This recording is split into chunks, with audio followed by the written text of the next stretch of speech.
Akkineni hero Naga Chaitanya రెండో వివాహం చేసుకుంటున్న విషయం తెలిసిందే. హీరోయిన్ సమంతకు ఆయన 2021లో విడాకులు ఇచ్చారు. తర్వాత మరో హీరోయిన్ శోభితా దుర్లిపాలతో ప్రేమలో పడ్డారు. 2 ఏళ్లకు పైగా డేటింగ్ చేస్తున్న ఈ జంట పెళ్లి బంధంతో ఒకటి కానున్నారు. ఆగస్టు 8న హైదరాబాద్లోని నాగార్జున నివాసంలో నాగచైతన్య శోభితల ఎంగేజ్మెంట్ జరిగింది. కుటుంబ సభ్యులు మాత్రమే ఈ వేడుకలో పాల్గొన్నారు. మంచి ముహూర్తం కోల్పోకూడదని హడావిడిగా ఎంగేజ్మెంట్ జరిపామని నాగార్జున వివరణ ఇచ్చారు. డిసెంబర్ 4న పెళ్లికి ముహూర్తం కుదిరింది. నాగచైతన్య శోభితల పెళ్లి కార్డు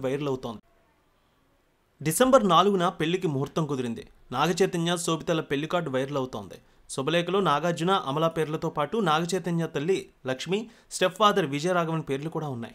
అలాగే అక్కినేని నాగేశ్వరరావు, దగ్గుబాటి రామనాయుడు దంపతుల పేర్లు కూడా ఉన్నాయి. బంధువులు, స్నేహితులు, ప్రముఖులకు పెళ్లి కార్డులు ఇప్పటికే పంచుతూ ఉన్నారు.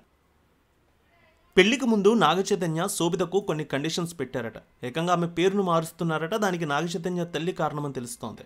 నాగచైతన్య మదర్ లక్ష్మి కోరిక మేరకు శోభిత పేరును మారుస్తున్నారట. వివాహం తర్వాత లక్ష్మి శోభితగా నాగచైతన్య భార్య పేరు ఉండనుంది. తన పేరుకు ముందు నాగచైతన్య తల్లి పేరును జోడించేందుకు శోభిత అభ్యంతరం చెప్పలేదట. అలాగే పెళ్లిలో హెవీ మేకప్ ఉండకూడదని కూడా నాగచైతన్య తల్లి లక్ష్మి ఆదేశించారట.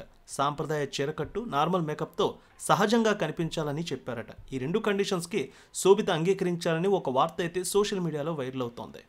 ఇక లక్ష్మిని వివాహం చేసుకున్న నాగార్జున తర్వాత విడాకులు ఇచ్చారు. ఆ తర్వాత హీరోయిన్ అమలను ప్రేమించి వివాహం చేసుకున్నారు ఆయన. దగ్గుబాటి లక్ష్మి చెన్నైకి చెందిన వ్యాపారవేత్త విజయరాఘవన్ని వివాహం చేసుకున్నారు. వీరికి ఒక అబ్బాయి సంతానం. సో బాల్యంలో నాగచైతన్య తల్లి వద్దే పెరిగాడు. అప్పుడప్పుడు హైదరాబాద్ వచ్చేవారు. కొన్ని రోజులు తండ్రి నాగార్జున దగ్గర గడిపి తిరిగి చెన్నై వెళ్ళిపోయేవారు. హీరోగా నాగచైతన్యను నాగార్జునే పరిచయం చేశారు. ఎల్లమ్మ తల్లి ఆశీస్సులతో ఫోన్ ద్వారా జ్యోతిష్యం చెప్పబడును.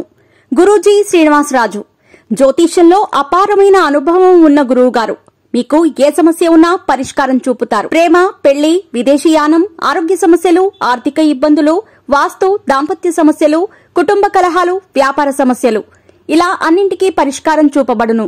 మీరు ఫోన్ ద్వారా లేదా వాట్సాప్ ద్వారా గురూజీని కాంటాక్ట్ అవ్వచ్చు. మీ డేట్ ఆఫ్ బర్త్, మీ ఫోటో బట్టి జ్యోతిష్యం చెప్పబడును. మీరు ఎక్కడెక్కడో జ్యోతిష్యం చేపించుకుని నిరాశలో ఉన్నారా? ఒకసారి ఈ గురువు గారిని సంప్రదించండి. మీ సమస్యకు పరిష్కారం పొందండి.